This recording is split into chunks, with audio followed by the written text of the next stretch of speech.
கலை உலகத்தின் முன்னணி முகங்களே, தயாரிப்பாளர்களாகிய நண்பர்களே, இயக்குனர் கௌதமன் அவர்களே, அவரை சார்ந்த தொழில்நுட்ப கலைநுட்ப கலைஞர்களே, பாசத்துக்குரிய பத்திரிகையாளர்களே, ஊடக உறவுகளே, உங்கள் அனைவருக்கும் எனது அன்பான வணக்கத்தை தெரிவித்துக் கொள்கிறேன். ஒரு 465 கிலோமீட்டர் சாலை வழியே பயணப்பட்டு இந்த விழாவுக்கு வந்திருக்கிறேன். அது ஒரு சாதனை அல்ல, கடமை அல்லது பொறுப்பு என்று நினைக்கிறேன். பொறுப்பு ஏன் என்றால், கௌதமன் எங்கள் சமகாலத்தில் மதிக்கத்தக்க ஒரு இயக்குனர் மற்றும் சமரசமில்லாத ஒரு போராளி. கலைத்துறையில் தமிழ் இன உணர்வோடும் மொழி உணர்வோடும் இயங்குகிறவர்கள் சிலர். அதிலும் அந்த இன உணர்வையும் மொழி உணர்வையும் வணிகத்துக்காக பயன்படுத்துகிறவர்கள் பலர். அந்த வணிக நோக்கம் இரண்டாம் பட்சமாகவும் லட்சிய நோக்கம் முதல் பட்சமாகவும் திகழ வேண்டும் என்று தன்னை அர்ப்பணித்துக் கொண்டு அதற்காகவே தன்னை கரைத்துக் கொண்டிருக்கிற இயக்குனர் கௌதமன் எனக்கு பிடிக்கும். என் சகோதரன், என் இளைய தம்பி என்று நான் கௌதமனை கொண்டாடுவேன். அதனால் கௌதமன் வெற்றி பெற வேண்டும், அவர் படைப்புக்கு அவர் இட்டிருக்கிற உழைப்பு கொண்டாடப்பட வேண்டும் என்பதற்காக நான் வந்திருக்கிறேன். நான் இந்த விழாவில் வந்து பேசுவதனாலோ அவர் பெருமைகளை இங்கு உச்சி முகந்து உகந்து பாராட்டுவதனாலோ இந்த படத்திற்கு பெரு வெற்றி கிடைத்துவிடும் என்று நான் நினைக்கவில்லை. இந்த படத்தின் வெற்றியில் எனக்கும் பங்கிருக்கிறது என்று சொல்லிவிட்டு போகவே நான் வந்தேன். மற்றபடி ஒரு படத்தின் வெற்றி என்பது இந்த மாதிரி விழாக்களால் தீர்மானிக்கப்படுவதல்ல, இந்த மாதிரி ஒரு பத்திரிகை சந்திப்புகளால் மட்டுமே தீர்மானிக்கப்படுவதல்ல. இன்றைக்கு திரைப்பட உலகத்தினுடைய நோக்கும் போக்கும் ரொம்ப துன்பப்படுகிற நிலையில் இருக்கிறது என்பதை நீங்கள் அறிவீர்கள். எனக்கு முன்னாலே பேசிய தயாரிப்பாளர் நண்பர் ஒரு அழகான கருத்தை சொன்னார். 200 படங்கள் வெளிவருகிற பொழுது 10 படங்கள் தான் வன்முறையற்று இருக்கின்றன என்ற கருத்தை சொன்னார். இன்னொரு கருத்தையும் அதன் உட்பொதி பொருளாக நீங்கள் சொல்லி இருக்க வேண்டும். அதை நான் சொல்கிறேன். 200 படங்கள் வந்தால் 10 படங்கள் மட்டும்தான் வெற்றிக்கு பக்கத்தில் இருக்கக்கூடிய படங்களாக இருக்கின்றன என்பதையும் நீங்கள் சொல்லி இருக்க வேண்டும். அதற்கு என்ன காரணம் என்று நீங்கள் யோசித்து பார்த்தால், படையாண்ட மாவீரனுடைய கதையையும் திரைக்கதையையும் வாழ்வியலையும் அதன் வெளியீட்டையும் நீங்கள் தொடர்புபடுத்தி அதை உணர முடியும் என்று நான் நினைக்கிறேன். படையாண்ட மாவீரனுக்கு ஒரு பெரிய பலம் இருக்கிறது. அந்த பலத்தை சொல்வதற்கு முன்னால் நிகழ்கால படங்கள் பலவற்றின் பலவீனத்தை நான் சொல்ல வேண்டியவனாக இருக்கிறேன். அந்த பலவீனங்கள் ஒன்றிரண்டல்ல. நம்மிடையே மிகப்பெரிய நடிகர்கள் இருக்கிறார்கள், மிகப்பெரிய தயாரிப்பாளர்கள் இருந்தார்கள், இன்னும் இருக்கிறார்கள், மிகப்பெரிய ஒளிப்பதிவாளர்கள் இருக்கிறார்கள், மிகப்பெரிய தொழில்நுட்ப வல்லுநர்கள் இருக்கிறார்கள். ஆசியாவின் சிறந்த திரையரங்குகள் தமிழ்நாட்டில் இருக்கின்றன. இவ்வளவு இருந்தும் படங்கள் 200 படங்களில் ஏன் 10 படங்கள் மட்டுமே ஓடுகின்றன? 190 படங்கள் ஏன் பின்வாங்குகின்றன என்பதை சற்றே யோசித்து பார்த்தால், இவர்கள் வாழ்க்கையை பார்த்து சினிமா எடுக்காமல் படங்களை பார்த்து பல பேர் சினிமா எடுக்கிறார்கள். படம் என்பது பிம்பம், வாழ்க்கை என்பது நிஜம். இரத்தமும் கண்ணீரும் வேர்வையும் கலந்த ஒரு உண்மையான பிம்பம்தான் வாழ்க்கை. அந்த வாழ்க்கையிலிருந்து நீ உன்னை கடந்து போன வாழ்க்கை, நீ தொட்ட வாழ்க்கை, நீ துன்புற்ற வாழ்க்கை, உன்னை துன்பப்படுத்திய வாழ்க்கை, அல்லது சக மனிதனை துன்புறுத்தி சென்ற வாழ்க்கை, இவற்றை நீ படமாக எடுத்தால் ஒரு கனெக்டிவிட்டி, ஒரு தொடர்பு தன்மை இருக்கும் ரசிகனுக்கும் திரைக்கும் இடையில். அந்த தொடர்பு தன்மை அருந்து போனதனால், அந்நியப்பட்டு போனதனால், வாழ்க்கையோடு சம்பந்தம் இல்லாமல் போனதனால் பல படங்கள் அந்நியப்பட்டு போய்விட்டன என்று நான் நினைக்கிறேன். இன்னொரு முக்கியமான செய்தி, தங்கர் பச்சான் போன்ற தீவிரமான திரைக்காதலர்கள் அறிவார்கள். தமிழ்நாட்டில் தமிழர்கள் 8 கோடி மக்கள் இருக்கிறார்கள். 6 கோடி பேர் இருந்த பொழுது ஒரு 75 விழுக்காட்டு மக்கள் திரைப்படம் பார்த்தார்கள். 7 கோடி பேர் வருகிற பொழுது அது 60% குறைந்து விட்டது. 8 கோடி பேர் இருக்கிற பொழுது சினிமா பார்ப்பவர்களின் எண்ணிக்கை ஒரு 35-40 லட்சமாக குறைந்து விட்டது. இது என்ன காரணம் என்று கேட்டால், திரைப்படத்தை பார்ப்பதற்கான காதல் இருந்தது போய்விட்டதா என்று நமக்கு சொல்ல தெரியவில்லை. ஆனால் சினிமா தொழில்நுட்பத்தால் துண்டாடப்பட்டிருக்கிறது. கவியரசு கண்ணதாசன் சொல்லுவார், தம்பி, மீன் தண்ணீருக்குள் சுவாசிக்கிறதே உனக்கு ஆச்சரியமாயில்லை? எனக்கு அது கூட ஆச்சரியமில்லை. தண்ணீரில் சுவாசிக்கிற மீன் தண்ணீரிலேயே குழம்பாகி உயிர் விடுகிறதே, அதுதான் எனக்கு ஆச்சரியமாக இருக்கிறது என்பார். தொழில்நுட்பத்தால் வளர்ந்த சினிமா தொழில்நுட்பத்தாலே தன்னை தாழ்வு செய்து கொள்வதும் அல்லது மெல்ல மெல்ல ஓரமாக அழுகிக் கொண்டிருப்பதும் வருந்தத்தக்க செய்திகளாக நான் நினைக்கிறேன். எல்லோரும் இருந்தார்கள் என்று சொன்னேன் அல்லவா? நடிகர்கள், தயாரிப்பாளர்கள், தொழில்நுட்ப கலைஞர்கள், ஒளிப்பதிவாளர்கள், இசையமைப்பாளர்கள், பாடலாசிரியர்கள் என்று நறும் திறமைகள் பெற்ற பல பேர் திரையுலகில் வாழ்ந்து கொண்டிருக்கிற பொழுது எது இல்லை என்று கேட்டால், கதாசிரியன் என்ற ஜாதியை கொன்றது யார்? திரைக்கதை என்று ஒரு ஜாதி இருந்ததே, அவர்களை வழித்து எடுத்தது யார்? வசனகர்த்தா என்று ஓர் இனம் இருந்ததே, அவனை மழித்து வெளியேற்றியது யார்? ஒரு திரைக்கதைக்கு மூலக்கதை ஆசிரியன், திரைக்கதை ஆசிரியன், வசனகர்த்தா, துணை இயக்குனர், இயக்குனர் என்று பலதரப்பட்ட 10 மூளைகளால் செழுமைப்படுத்தப்படுவது ஒரு சினிமா. இந்த 10 மூளைகளால் செழுமைப்படுத்தப்பட வேண்டிய சினிமா, செழுமைப்படுத்தப்பட்ட சினிமா, அப்படி இருந்தும் தோல்வி கண்ட சில சினிமா, ஆனால் 10 மூளைகளால் இயக்கப்பட்ட போது பெரும்பாலும் வெற்றி கண்ட சினிமா இன்று தோல்வி அடைவதற்கு காரணம், தமிழர்கள் திரை உலகில் திரை அரங்கத்திற்கு சென்று பார்க்கிற எண்ணிக்கை குறைந்து விட்டது. இந்த நம்பர் ஆஃப் ஆடியன்ஸ் என்று சொல்லப்படுவது குறைந்திருக்கிறது. ஒரு திரையரங்கில் 760 இருக்கைகள் இருக்கின்றன. முதல் படம் முதல் நாள் ஒரு பெரிய படம் வெளியாகிற பொழுது நான் கேட்கிற கேள்வி, திரையரங்கத்தில் எத்தனை இருக்கை? 760. எத்தனை பேர்? இருக்கையில் இருப்பவர்கள் எத்தனை பேர்? 210. பெரிய படத்துக்கு இது முதல் காட்சிக்கு 210. இதற்கு காரணம், தமிழர்கள் எண்ணிக்கை உள்ளே வருவது குறைந்து விட்டதா?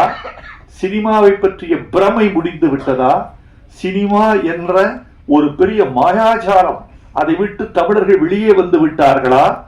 ஒரு மணமேடையில் ஒரு மணமகன், மணமகள் 2 பேரையும் வீடியோ எடுத்து, இவன்தான் அஜித், அந்த பெண் தான் திரிஷா, இதைவிட நீங்கள் என்ன சினிமா எடுக்க முடியும்?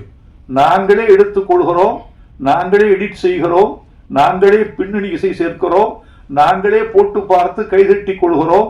நாங்கள் எடுக்கிற சினிமா ஒரு திருமண வீட்டில் நாங்களே சினிமா தயாரிக்கிறோம், நீங்கள் என்ன சினிமா தயாரிப்பது என்று சினிமாவின் ரகசியம் உடைந்து விட்டதா, சினிமாவின் பூடகம் போய்விட்டதா என்றெல்லாம் கேட்க வேண்டியவர்களாக இருக்கிறோம்.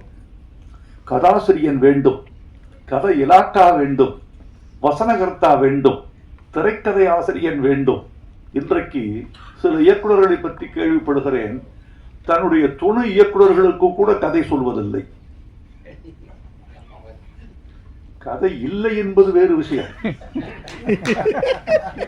வைத்துக் கொண்டா வஞ்சகம் செய்கிறேன், இருந்தால் சொல்லி இருப்பேனே என்று அவர் கருதக்கூடும். நான் என்ன சொல்கிறேன் என்றால், வைத்திருக்கிறார்கள் சொல்லவில்லை என்றால் என்ன தெரியுமா, என் ரகசியம் இவன் வழியாக வெளியே போய்விட்டால், ஏப்பா ஒரு ரகசியம் ஒருவன் மூலமா போவதனால உன் படம் அழிந்து போகும் என்றால் அந்த படத்தை நீ எடுத்தால் என்ன, எடுக்காவிட்டால் என்ன?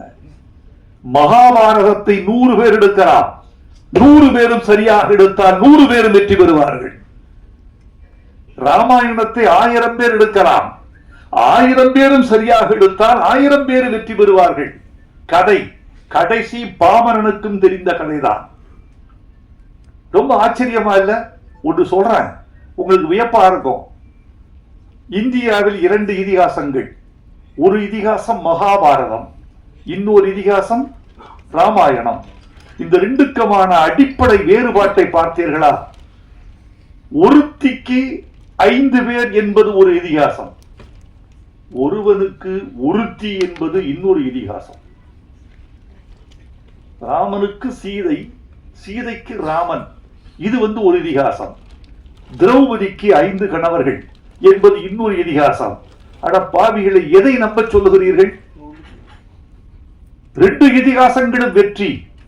2ம் இந்திய பண்பாட்டில் ஆன்மீக பாஷையில் சொல்வதானால் இந்திய பண்பாட்டில் 2 இதிகாசங்களும் 2 கண்கள் என்று சொல்லக்கூடியவர்கள் இருக்கிறீர்களே, அது வேறு, இது வேறு. வேறு வேறான 2 கதைகள், வேறு வேறான 2 உள்ளடக்கங்கள் எப்படி 2ம் வெற்றிகரமான கதைகளாக நாட்டில் நிலவுகின்றன, உலவுகின்றன என்று கேட்பதற்கு பதில் இல்லை. எனக்கான பதில், 2க்குமான காரணத்தையும் 2க்குமான காரியத்தையும் இதிகாச ஆசிரியன் சரியாக புனைந்திருக்கிறான் என்று சொல்ல வேண்டி இருக்கிறது. அப்படித்தான் ஒரு திரைக்கதை செய்கிறவன் அந்த காரணத்தை நியாயப்படுத்தக்கூடிய காரணத்தை செய்தால் தோல்வி படமும் வெற்றி படம் தான். ஒப்புக்கொள்ளாத காரணங்கள் ஒப்புக்கொள்ளத்தக்கவைதான். ஆதலால் தோழர்களே, இந்த படத்தில் படையாண்ட மாவீரனில் எனக்கு இருக்கக்கூடிய நம்பிக்கை என்னவென்றால், இது வாழ்க்கை, ரத்தம், கண்ணீர், வியர்வை, ஒரு உண்மையான போராளியின் போராட்ட கதை. அதனால் இதில் கற்பனைகளுக்கு இடமில்லை, விதண்டாவாதங்களுக்கு இடமில்லை.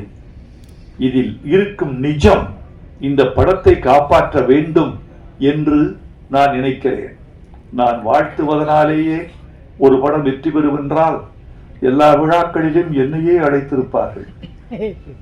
நான் மட்டுமல்ல, ரஜினிகாந்த் வாழ்த்தினால் எல்லா படமும் ஓடும் என்றால், அவர் படம் பார்த்தாலேயே எல்லா படமும் ஓடிவிடும் என்றால், எல்லா படத்திற்கும் அவரையே அழைத்து நாம் எல்லா படங்களையும் போட்டு காட்டலாம். அப்படி ஒரு 10 பேர் இருந்தால் ரொம்ப வசதி. அப்படியெல்லாம் அல்ல. இந்த படத்தினுடைய வெற்றி என்பது படத்தை பொறுத்தது, பார்க்க வருகிற தமிழர்களை பொறுத்தது என்றுதான் நான் கருதுகிறேன். படத்துக்கும் பார்வையாளனுக்கும் மத்தியில் படைத்தவன் எவனும் நிற்க முடியாது, இடமில்லை. சிவனுக்கும் இந்த திரைக்கும் இந்த பார்வையாளனுக்கு மத்தியில் கடவுளே வந்தாலும் கூட கன்வின்ஸ் பண்ண முடியாது. அதை அவன் தான் பண்ணணும். அதை நம்முடைய கௌதமன் செய்திருப்பார் என்று நினைக்கிறேன். எனக்கு இன்னொரு நம்பிக்கை கௌதமன், நான் எழுதியிருக்கேன் தமிழ் படங்கள்ல நிறைய ஃபோக்லோர் என்று சொல்லக்கூடிய நாட்டுப்புற கதையாடல்கள், மலையூர் மம்பட்டியார், கரிமேடு கருவாயன், இன்னும் சில படங்கள் இப்படி வந்திருக்கு. இந்த 2 படங்களும் அமோக வெற்றி. கரிமேடு கருவாயன் மதுரையில் வாழ்ந்த பாத்திரம். மலையூர் மம்பட்டியான் சேலத்தில் வாழ்ந்த பாத்திரம். சந்தன வீரப்பன் சந்தனக்காட்டில் வாழ்ந்த பாத்திரம். இப்படி வாழ்ந்த பாத்திரங்களின் அசகாய சூரத்தனங்கள் என்றைக்குமே மக்களால் கொண்டாடப்படும். அப்படித்தான் இந்த படையாண்ட மாவீரன் படமும் கொண்டாடப்படும் என்ற நம்பிக்கையால், என் பழைய நம்பிக்கையால் இந்த படம் வெற்றி பெறும் என்ற நம்பிக்கையை நான் உங்களுக்கு ஊட்டி செல்கிறேன். வெற்றி பெற வேண்டும் என்று நான் விரும்புகிறேன். இது வெற்றி பெற்றே தீரும் என்றெல்லாம் நான் போலி வாக்குறுதிகள் கொடுத்துவிட்டு செல்ல வேண்டும் என்று விரும்பவில்லை. ஒலிபெருக்கிக்கு முன்னாலாவது மனிதன் உண்மை சொல்ல வேண்டும். நல்ல விஞ்ஞானிகள் இருந்தால், நான் அடிக்கடி சொல்லுவேன், நல்ல விஞ்ஞானிகள் இருந்தால் ஒரு ஒலிபெருக்கி கண்டுபிடிக்க வேண்டும். நீங்கள் என்ன பொய் சொன்னால் அவன் மூஞ்சியில் ஷாக்கடிக்கிற ஒரு ஒலிபெருக்கி இருந்தால் நாட்டில் பல நன்மைகள் நடந்துவிடும். முதல்ல பாராளுமன்றத்தில் வைக்கிறோம், சட்டமன்றத்தில் வைக்கிறோம், பொது மேடைகளில் வைக்கிறோம். அதை பொய் சொன்னால் அது முகத்தில் வந்து ஷாக்கடிக்கும். அவருடைய அலைகள் உண்மைக்கு மட்டும்தான் அது ஏற்றுக்கொள்ளும், பொய்யை ஏற்றுக்கொள்ளாது என்று வைக்க வேண்டும். எனவே நண்பர்களே, எனக்கு இன்னொரு நிறைய சொல்லலாம் உங்ககிட்ட. நீண்ட சொற்பொழிவாக இது ஆகிவிடக் கூடாது என்ற கவனத்திலும் நான் இருக்கிறேன்.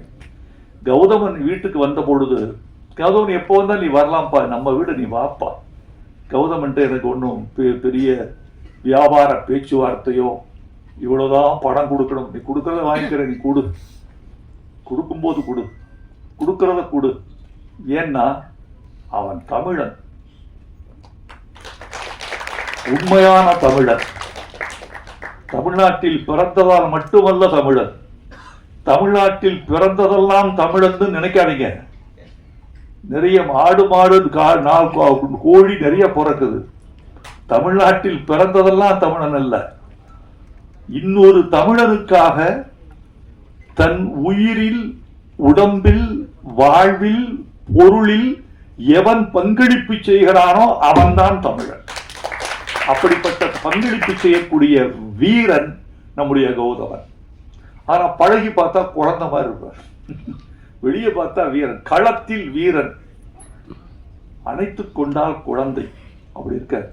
அவர் வந்த போது அவர் கதை சொல்ல சொல்ல அவர் கண்கள்ல ஏற்பட்ட நெருப்பு இருக்க, டேய் அப்பா என்ன எதிரியா இப்படி தீவிரமா இருக்காரு நம்ம கௌதமன் கவிஞரே அப்படி சொல்லுகிற பொழுது அவருடைய உடல் துடிப்பதும், உதடுகள் துடிப்பதும், கண்கள் சிவப்பதும், உடல் மொழி உக்கரமாவதும், அவருடைய ஜாடைகள் எல்லாம் வேறு உயரத்துக்கு செல்வதும், அடிக்கடி நாற்காலியை விட்டு அரையடி எழுந்து கொள்வதும், நான் விட்டா நாற்காலி மேலேயே நின்று வர பொழுது அப்படி இருந்து சொல்வதும், பாடல் வாங்க வருகிற பொழுது அந்த பாடலை நான் வாசித்து காட்டுகிற அந்த நிமிடத்துக்காக அவர் தவிக்கிற தவிப்பும், முதலாக காதலியிடமிருந்து காதல் கடிதம் வந்தால் காதலன் எப்படி காத்திருப்பானோ அப்படி.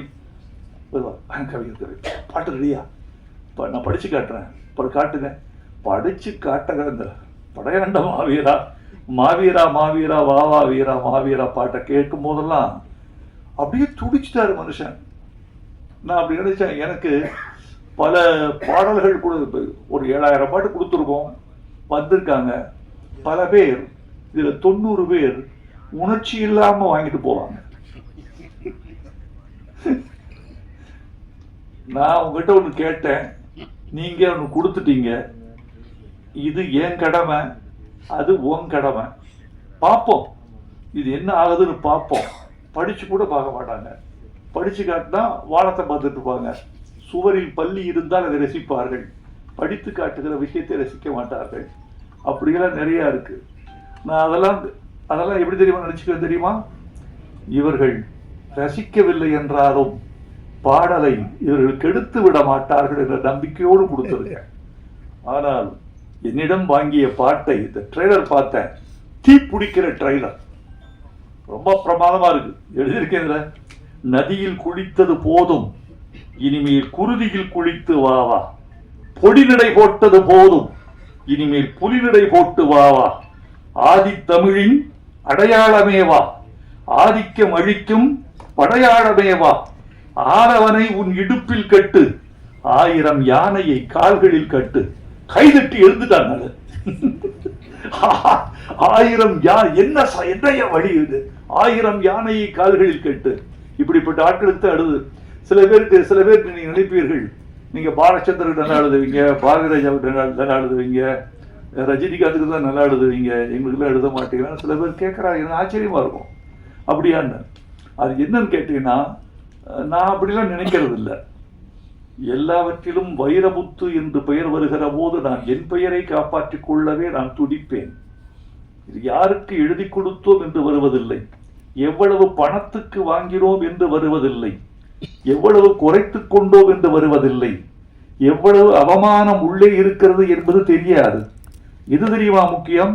இந்த பாட்டுக்கு கீழே இயற்றியவர் வைரமுத்து என்ற முத்திரையை காப்பாற்றிக் கொள்வதற்காகவே எல்லா பாட்டையும் ஒரே நிலையில் எழுதுகிறோம். யாருக்கு தெரியுமா நல்ல பாட்டு வரும்? எவன் ஒருவன் ரசிக்கிறானோ அவனுக்கு நல்ல பாட்டு வரும். தங்கர் பச்சான் ரசிப்பார் பயங்கரமா. பயப்பார ரசிப்புன்னா கொஞ்சம் நெஞ்ச ரசிப்பு இல்லை. அவர் களவாடிய பொழுதுகளில் எழுதுகிற பாட்டெல்லாம் அவர் கொண்டாடி தீர்த்துருவார். இவர்களெல்லாம் வெற்றி பெற வேண்டும் என்று நினைக்கிறேன். இதில் இந்த மாதிரி பாடல்கள் நிறைய இருக்கு. எரிமலை பொடிபட, எதிரிகள் அடிபட, கோடைகள் வழிபட, ஏழைகள் வழிவிட, எழுந்த மாவீரன் நீயேதான். இந்த பாட்டு வரிகள்லாம் பார்த்துட்டு தமிழில் இது அராக அடிகள்னு பேரு. இந்த தரனன தரனன தரனன தரனன தரனன தரனன தரனன இது அராக அடிகள்னு பேரு தமிழ்ல. சிலப்பதிகாரத்தில் அந்த வரிகள் அடிக்கடி வரும், காணல் வரியில வரும். இந்த சந்தத்தில் எழுதினால் நன்றாக இருக்கும் என்று எழுதினேன். நான் நினைத்தது பதித்தது, அவர்கள் ஏற்றுக்கொண்டார்கள். இந்த பட்டாம்பூச்சி பாட்டுல 2வது சரணத்தை நீங்க கவனிக்கணும். அந்த பெண் சொல்றா, என்கிட்ட ஒண்ணுமே இல்லைங்க, நீங்க என்ன ரொம்ப காதலிக்கிறீங்க, நேசிக்கிறீங்க, மாணிக்கம் இல்லை, மணிவைரம் ஏதும் இல்லை, கட்டழக தவிர என் காணிக்க ஏதும் இல்லை. டௌரி கொடுக்க முடியாது உங்களுக்கு. நான் என் டௌரி என் அழகை தவிர ஒண்ணும் இல்லை. அதை விட பெருசு, அழகை விட ஒரு பெண் ஒரு ஆணுக்கு, ஒரு குடும்பத்துக்கு தரக்கூடிய உயர்ந்தபட்ச பரிசு என்ன தெரியுமா தோழர்களே? வைரமுத்து படையாண்ட மாவீரா படத்தில் வெளியீட்டு விழாவில் இப்படி சொன்னான் என்று சொல்லுங்கள், எங்கள் தாய்க்குலம் புலகாங்கிதம் அடையும். நான் சொல்றேன், நான் உனக்கு தருவதற்கு ஒன்று வைத்திருக்கிறேன். பொன்னல்ல, பொருள் அல்ல, மாணிக்கம் அல்ல, வைரம் அல்ல, பிக்ஸ்ட் டெபாசிட் அல்ல, நிலம் அல்ல. உனக்கு தருவதற்கு ஒன்று வைத்திருக்கிறேன், என் கற்பு. அதுக்கு இடையா வேறொன்று இருக்க முடியுமா? ஒரு பெண் கற்போடு உள்ளே வருகிறாளே, தன்னுடைய திண்மையோடு உள்ளே வருகிறாளே, சொல் திறம்பாத தன்மையோடு உள்ளே வருகிறாளே, அதற்கு இணையான ஒரு பரிசு பொருள் உண்டா? இவன் சொல்றான், எனக்கு எதுவும் இல்லை, கட்டழகை தவிர என் காணிக்க ஏதும் இல்லை. அதுக்கு இவரு பொம்பளை ஏமாத்துறதான வாழ்க்கை. இவரு சொல்றாரு, என்னடி இப்படி சொல்லிட்ட நீ? மாணிக்கம் மேனியடி, உனக்கு மாணிக்கம் இல்லையா? மாணிக்கம் மேனியடி, மணிமுத்து பற்களடி, உள்ரவிக்கை ஊறி வரும் உப்புத்தேன் போதுமடி. இப்படி ஒருத்தர் 2 பேர் கைதட்டுறீங்கல்ல, இதுக்குத்தான் நாங்க பாடுபடுறது. இவ்வளவு பாடுபடுவது, வரிகளை மாத்த வேணான்னு சொல்றது, சவுண்ட குறைப்பான்னு சொல்றது, ஆடியோ பாத்துக்கப்பா சொல்றது, சவுண்ட் இன்ஜினியரை தனியா கூப்பிட்டு இந்த மிக்சியில கொஞ்சம் பாத்துக்க பிரதர் சொல்றது, இந்த ஒரு கைதட்டலுக்காகத்தான். எனக்கு வேற ஒண்ணும் வேணாம். உன் மாணிக்கம் உன் மேனி, மணிமுத்து உன் பற்கள், வேற எனக்கு என்ன வேணும்? தேன் வச்சிருக்க நீ, தேன் இருக்கு, அது போதும். அது என்ன தேன்? உள்ரவிக்கை ஊறி வரும் உப்பு தேன். வேர்வைக்கு வைரமுத்து வைத்த இன்னொரு கவிதை பெயர் உப்பு தேன். இப்படி எல்லாம் எங்கேயாவது தெளிச்சிட்டு போவோம். கண்டுபிடித்து ரசித்தால் அவன்தான் கடவுள். இப்படி நிறைய இருக்கு. கௌதமன், என்னுடைய வாழ்த்துக்கள். என்னுடைய வழக்கமான விஷயம் இதுதான். என்னுடைய வாழ்த்துக்கள் என்பது என்ன தெரியுமா? நிச்சயமாக நீங்கள் வெற்றி பெறுவீர்கள் என்பதற்கான வாழ்த்துக்கள் அல்ல, வெற்றி பெற வேண்டும் என்ற விருப்பம்தான் என் வாழ்த்து. இந்த படம் வெற்றி பெற வேண்டும். ஒடுக்கப்பட்ட மக்களும், அதாவது நீங்க பேசியதை வைத்து நான் அனுமானத்துக்கு ஒன்று வந்தேன், அதை சொல்லி விடைபெற வேண்டும் என்று ஆசைப்படுகிறேன்.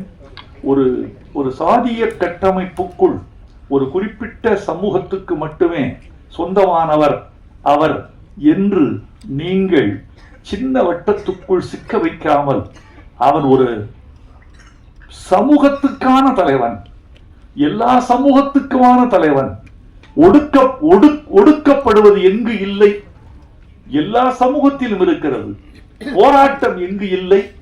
எல்லா சமூகத்திலும் இருக்கிறது. அப்புறம் ரத்தம் எங்கு யாருக்கு சிந்தப்படவில்லை? எல்லா சமூகத்திலும் ரத்தம் சிந்தப்பட்டிருக்கிறது. அதனால் ரத்தம் எங்கு விழுந்தாலும், கண்ணீர் எங்கு விழுந்தாலும், போராட்டம் எங்கு இருந்தாலும் அது எல்லா சமூகத்துக்குமான பொதுமை பண்பாக மாற்றுவதுதான் இந்த படத்துக்கு வெற்றியாக இருக்கும் என்றுதான் நினைக்கிறேன். எல்லா சமூகத்துக்குமான பொதுமை பண்பாக மாற்றுங்கள். எங்கள் கண்ணீர் உங்கள் கண்ணீர், எங்கள் ரத்தம் உங்கள் ரத்தம், எங்கள் அவலம் உங்கள் அவலம். உங்கள் அவலத்துக்காகத்தான் ஒரு குறிப்பிட்ட பிரதேசத்தில் மட்டும் ஒரு மனிதன் போராடி மாய்ந்திருக்கிறான், வென்றிருக்கிறான் என்று சொல்லுங்கள். இந்த படத்தின் வெற்றி விழாவில் நான் கலந்து கொள்ளக்கூடிய வாய்ப்பு கிடைத்தால் அதைத்தான் நான் பெருமையாக கருதுவேன். நன்றி, வணக்கம்.